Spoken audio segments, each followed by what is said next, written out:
这就是活塞环老化导致发动机传出的异响声。我们一起来看一下故障现象。发动机启动，这就是发动机内部传出的敲缸异响声。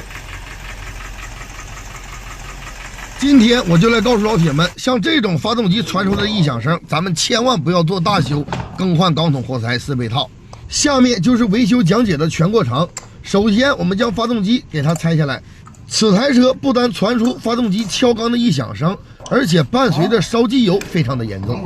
像出现了这种故障，我们必须将发动机整体全部分解开，这都是发动机内部配件磨损老化而导致的故障现象。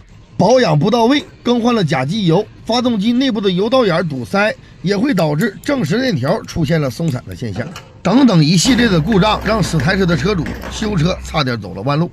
车主大哥根本不知道怎么修了，有的要给他做缸筒活塞4倍套，得到的价位也是非常的昂贵。最可气的是，有的修理厂让他做免拆治理，免拆治理纯粹是扯淡，根本治理不了发动机出现了敲缸以及烧机油的现象。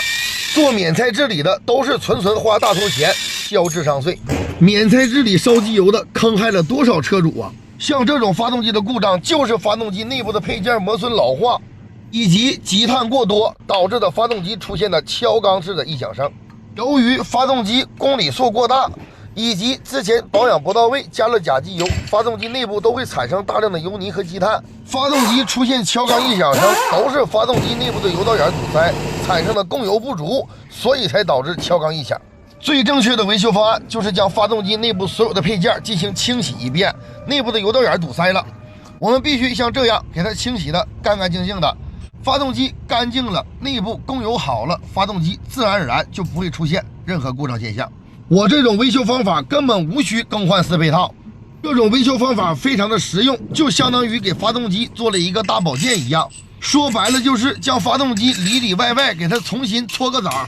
你们做什么治理能像我整的这么干净？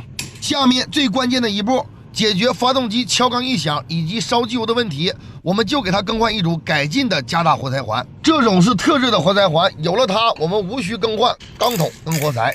这种特制的活塞环就能衬托缸筒跟活塞之间的间隙。有了这种活塞环，我们再也不用给发动机做大修，更换缸筒活塞4倍套了。这种维修方法不但保留了发动机内部的所有原车配件，更能让我们修车不走弯路，少花冤枉钱。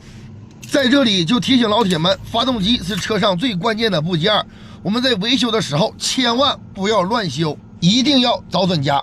下一步的操作，我们将这台车给它更换一组耐高温的气门油封。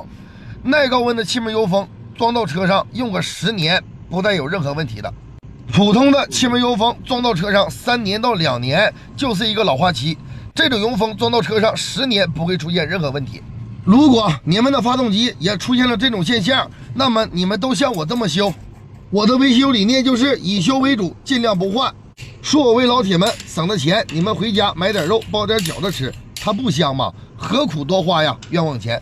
其实这样的维修方法很简单，我们维修的时间大概就在1天到2天之间，就能把整台车给它修完交车。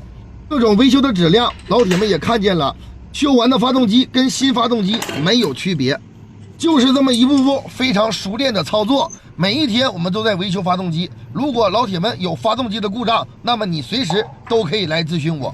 每一台车必须做到以省钱的方式把车修好，也不辜负老铁找咱一回。我是来自辽宁省盘锦市的一名汽车修理工，在这里很高兴的认识所有看到此视频的好朋友们，真心的希望你们在维修车辆的路上少走弯路。说话之间，发动机已经马上要组装完毕了。今天这台车的发动机，我们只用了1天时间就把它修好了。最后加完了机油和防冻液，下面进行打车。发动机完美启动，听这声音，老铁们，你们满意吗？完美解决此故障，感谢老铁信任。